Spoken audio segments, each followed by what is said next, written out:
Assalamualaikum warahmatullahi wabarakatuh. Untuk memenuhi tugas mata kuliah Praktikum Kimia Analitik 1, kami akan membuat video praktikum animasi tentang titrasi permanganometri.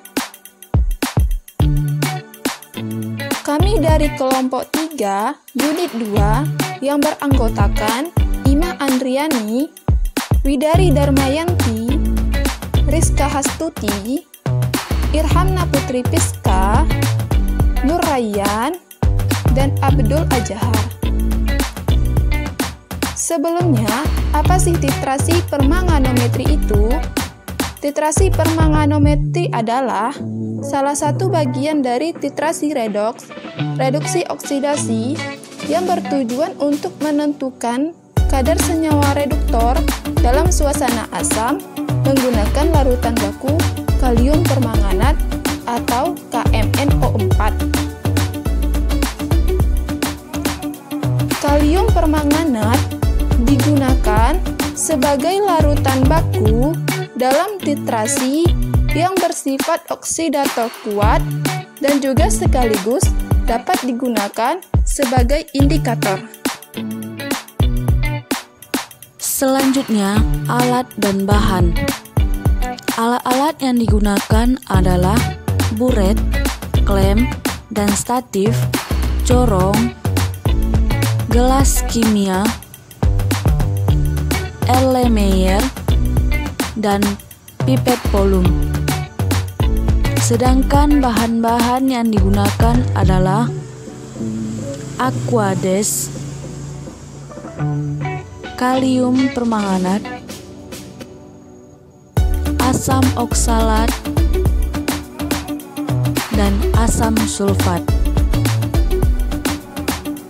Pembakuan larutan KMnO4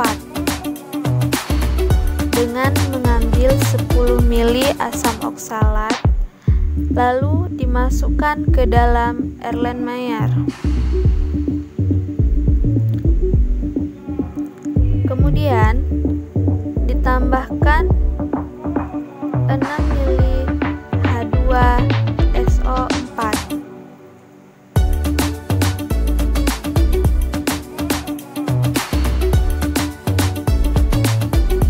Dipanaskan di temperatur 80 sampai dengan 90 derajat Celcius.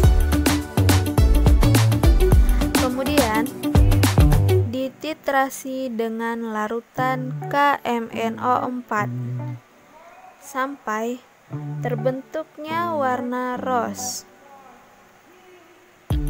Selanjutnya yaitu penetapan sampel.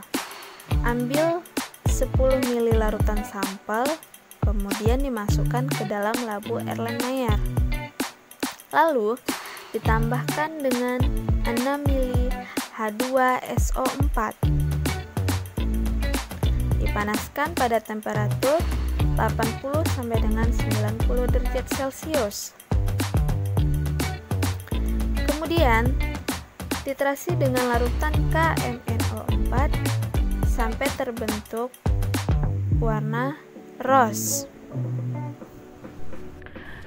Pembakuan larutan kalium permanganat terlebih dahulu distandarisasi kalium permanganatnya dengan larutan asam oksalat. Proses ini dilakukan karena kalium permanganat bersifat oksidator kuat. Fungsi penambahan asam sulfat ini adalah untuk memberikan suasana asam, karena akhir titrasi lebih mudah diamati jika larutan dalam keadaan asam. Sedangkan fungsi pemanasan untuk mempercepat reaksi antara kalium permanganat dengan asam oksalat. Titrasi permanganometri tidak perlu lagi menggunakan indikator karena kalium permanganat selain bertindak sebagai titran juga berfungsi sebagai indikator atau juga disebut autoindikator. Jadi, kesimpulan yang dapat diambil pada praktikum kali ini adalah yang pertama, permanganometri merupakan titrasi yang dilakukan berdasarkan reaksi oleh kalium permanganat. Reaksi ini difokuskan pada reaksi oksidasi dan reduksi yang terjadi antara kalium permanganat dengan larutan baku tertentu.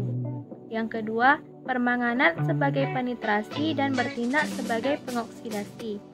Ketiga, pada permanganometri tidak diperlukan lagi indikator lain karena kalium permanganat sudah berfungsi sebagai indikator atau disebut juga autoindikator. Yang keempat, titrasi dilakukan dalam suasana asam. Dan yang kelima, hasil titik akhir titrasi ditunjukkan dengan adanya perubahan warna larutan menjadi warna rose. Sekian praktikum yang dapat kami tampilkan. Lebih dan kurang kami mohon maaf. Assalamualaikum warahmatullahi wabarakatuh.